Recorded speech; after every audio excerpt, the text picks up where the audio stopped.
Imagine fate as a towering wall of glass, stretching high above us, gleaming in the daylight, seemingly unbreakable and eternal. It stands as a silent witness to our lives, reflecting our hopes, fears, and the paths we believe are set in stone. We move through life tracing our hands along its smooth surface, convinced that our destinies are already written, that the course of our lives is as fixed as the glass itself. Each day we walk beside this wall, rarely questioning its strength or our own role in shaping it.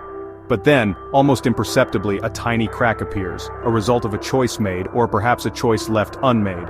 It might be a moment of hesitation, a shortcut taken, or a warning ignored.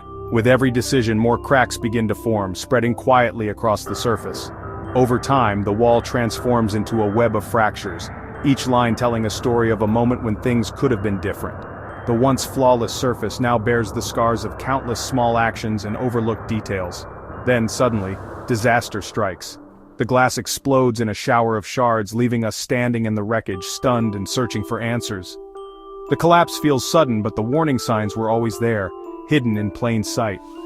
In the aftermath, we ask ourselves, was this truly destiny, or did we simply ignore the cracks we helped create? Did we look away when we should have acted, or convince ourselves that small flaws didn't matter? Blaming fate is comforting. It lets us believe we had no control, that we were powerless against the inevitable. But this comfort comes at a cost, blinding us to the truth that our choices, big and small, shape the outcome. Disasters are rarely the result of a single catastrophic event. More often they are born from a series of ignored warnings, overlooked responsibilities, and small failures that accumulate over time. The wall of fate is rarely as solid as we think. Its strength depends on our vigilance, our willingness to look for the hidden cracks and address them before they spread. Look closer at the cracks. See the mechanic who ignored a strange noise, dismissing it as unimportant, not realizing it was the first sign of a larger problem. Or the manager who chose cheaper materials to save money, unaware that this decision would compromise the entire structure's integrity. Or the supervisor who disabled a safety alarm, thinking it was just a nuisance, not realizing it was the last line of defense against disaster. These aren't dramatic acts of sabotage, but quiet failures of judgment, small, everyday decisions that seem harmless in the moment but add up over time.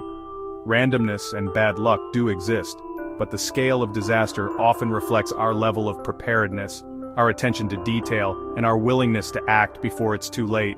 The real question is, are we building systems and communities that can withstand shocks, learning from past mistakes and reinforcing our weaknesses? Or are we, through daily negligence and complacency, quietly creating the conditions for our own destruction? The answer lies in our willingness to stop gazing passively at fate and start actively examining the cracks, both literal and metaphorical, that threaten our future. Our future depends not on fate alone, but on our courage to notice the cracks, to take responsibility, and to act before the wall shatters again. Disasters rarely arrive without warning. They don't just appear out of nowhere, sudden and unannounced. Instead, they send subtle signals, quiet hints that something is amiss, if only we're willing to notice. They send quiet messengers, whispers before the roar. These are the gentle nudges, the uneasy feelings, the small signs that try to get our attention before chaos erupts. Flickering lights, strange smells, unread safety reports, tiny leaks, small problems we ignore. Each one is a message, a gentle tap on the shoulder, asking us to pay attention before it's too late. We tell ourselves it's not a big deal, we'll fix it later. We convince ourselves that these little things can wait, that there's always more time. Each warning is a chance to intervene, but we choose convenience over caution. We take shortcuts, ignore procedures, and hope for the best, believing that nothing bad will happen to us.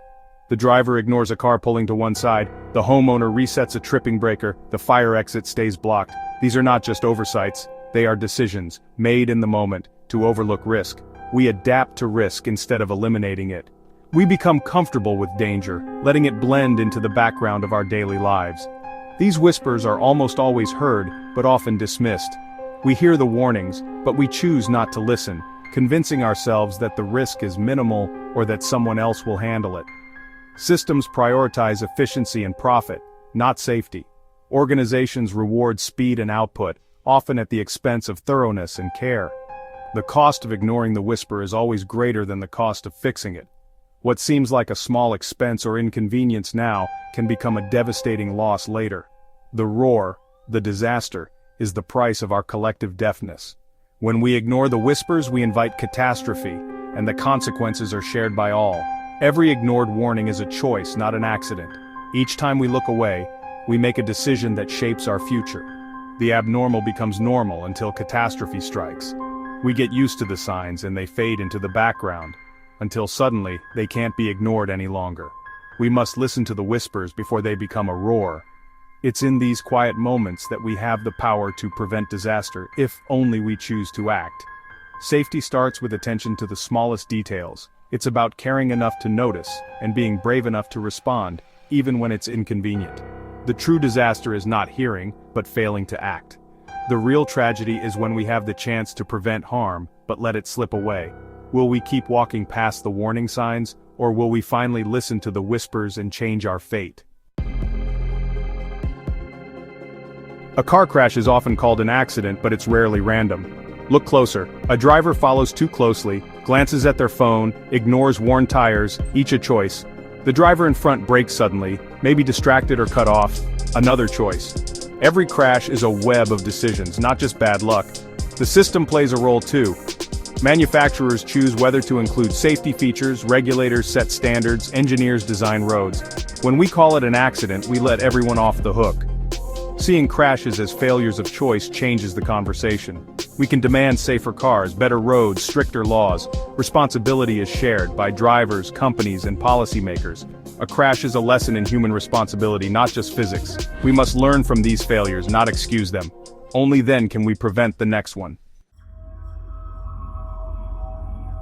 Buildings symbolize safety, a sanctuary where we live, work, and play. But sometimes that trust is shattered in the most devastating ways. When a building collapses, we often blame nature, pointing to earthquakes, floods, or storms. But buildings don't just fall, they're pushed by poor decisions, shortcuts, and negligence.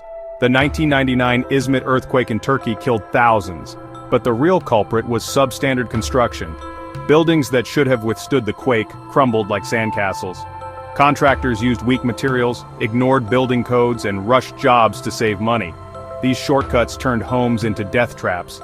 Inspectors looked the other way, and officials failed to enforce laws. The system designed to protect people was riddled with corruption and apathy. The people trusted the system, believing their homes were safe. But that trust was fatal, leading to unimaginable loss and heartbreak. The earthquake shook the ground, but it was greed and negligence that brought the walls down. The true disaster was man-made. Structural failures are rarely sudden. They're the result of long-term decay of responsibility. Years of neglect and poor maintenance set the stage for catastrophe. We see it in bridges ignored, balconies patched instead of repaired. These are warning signs that we often overlook until it's too late. These disasters are predictable, not acts of fate. They are the result of choices made by people who prioritize profit over safety. A building is a promise of safety, a commitment to protect those within its walls. When it falls, it's a promise broken by choices made long before. The collapse is the final act in a long play of negligence. The lesson is clear. Safety is built or undermined by daily decisions. Every choice matters, from the materials used to the enforcement of regulations. We must demand accountability, not accept tragedy as inevitable. It's our responsibility to ensure that buildings are safe and regulations are followed. Our lives depend on it. The safety of our homes and communities is in our hands. December 3, 1984, Bhopal, India. A toxic gas leak kills thousands in hours, injures hundreds of thousands more. It's called the world's worst industrial accident, but it was no accident. Safety systems were shut down to save money, warnings ignored, staff undertrained. Each cost-cutting decision dismantled the plant's defenses. The disaster was a slow erosion of safety, not a single failure. Bhopal is a chilling reminder. Corporate negligence and moral failure can be deadlier than any natural force. Calling it an accident is a dangerous lie. Two identical towers side by side, one survives disaster, the other collapses. Their fates were decided by invisible choices during construction. One was built to code, with quality materials and careful inspection. The other cut corners, used weak materials and rushed the job. On the surface, both looked safe, only disaster revealed the truth. The well-built tower flexed and held, the other crumbled. It wasn't fate, but choices. by builders, inspectors, and regulators, that determined who lived and who died. Building codes are lessons written in steel and concrete. Responsibility saves lives, negligence destroys them. Disasters expose the hidden consequences of our decisions. The difference between tragedy and survival is diligence. We must choose to build safety into every structure. The cost of shortcuts is paid in lives. Disasters often begin with a single, seemingly small decision. One text while driving, one shortcut on a repair, one campfire left smoldering. Each can trigger a chain reaction. The effects ripple outward, causing accidents, fires, or even mass tragedy. Our choices are not isolated, they connect us all. Ignoring safety rules or acting carelessly drops another stone in the pond. We may not see the final wave, but we help create it. Recognizing this ripple effect is the first step to shared responsibility. Safety starts with every individual choice. We count disaster costs and lives lost and buildings destroyed, but the true price is deeper. Survivors suffer for years, communities fracture, trust erodes, grief is compounded by anger and betrayal. First responders and healthcare workers pay with exhaustion and trauma. The morale of entire cities can be shattered. Negligence leaves a debt paid by the bravest among us. The highest cost is the loss of trust and social cohesion. Disasters don't just break buildings, they break communities. We stand at a crossroads, blame fate, or take responsibility. The easy path is to call disasters unavoidable and carry on unchanged. But this leads to the next predictable tragedy. The harder path is to confront our failures, ask tough questions, and demand accountability. Failure is not fate. It's data, a lesson bought at a terrible price. To ignore it dishonors the victims, to learn from it is progress. Every disaster is a call to action. Look for the choices, the ignored warnings, the shortcuts. Examine your own life, wear a seatbelt, report hazards, stay alert. These small acts build a resilient society. The future isn't written in the stars, it's built one decision at a time. The choice is ours.